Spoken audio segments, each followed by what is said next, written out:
Marja Alastalo Suomen yrittäjäopista. Maatilayritysten muutoskestävyys. Yhteistyöllä kohti tulevaisuutta. Maatalousala on jatkuvassa muutoksessa. Rakennemuutos kiihtyy, tilojen lukumäärä vähenee ja kilpailu kiristyy. Selviytyminen ja menestyminen näissä olosuhteissa edellyttävät maatilayrittäjältä ennen kaikkea muutoskestävyyttä. Mutta mitä se käytännössä tarkoittaa? Yksi ratkaiseva tekijä on yrittäjien kyky ja halu tehdä yhteistyötä. Helpoimmin yhteistyön voi aloittaa koneiden yhteiskäytöstä ja hankinnoista.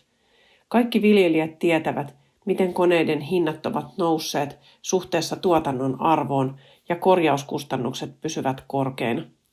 Samalla tilakoot kasvavat, mikä lisää investointitarpeita entisestään. Yhteiskoneiden avulla voidaan jakaa näitä kustannuksia ja parantaa maatilan taloudellista kestävyyttä. Kaikki eivät kuitenkaan ole innostuneita yhteistyöstä. Jotkut viljelijät haluavat säilyttää itsenäisyyden ja välttää muiden kanssa säätämisen. Toisinaan taas esteeksi nousee sopivan yhteistyökumppanin löytäminen.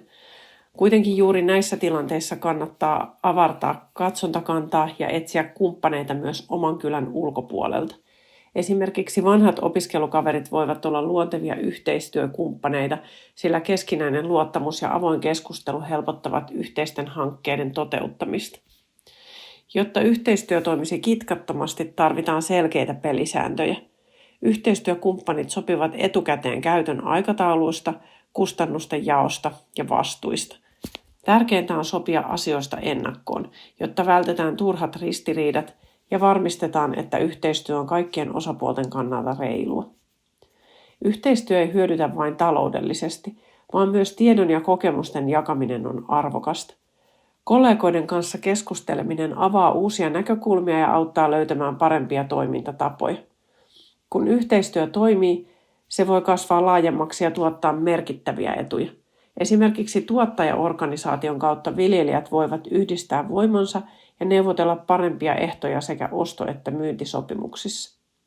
Nykytilanteessa maatilayrittäjien kannattaa olla uteliaita, rohkeita ja avoimia uusille toimintatavoille. Muutoskestävyys ei tarkoita vain sitkeyttä ja sopeutumista, vaan myös ennakkoluulottomuutta uusien mahdollisuuksien suhteen. Kun maatalous kohtaa jatkuvia haasteita, yhteistyö voi olla avain paitsi selviytymiseen, myös menestykseen.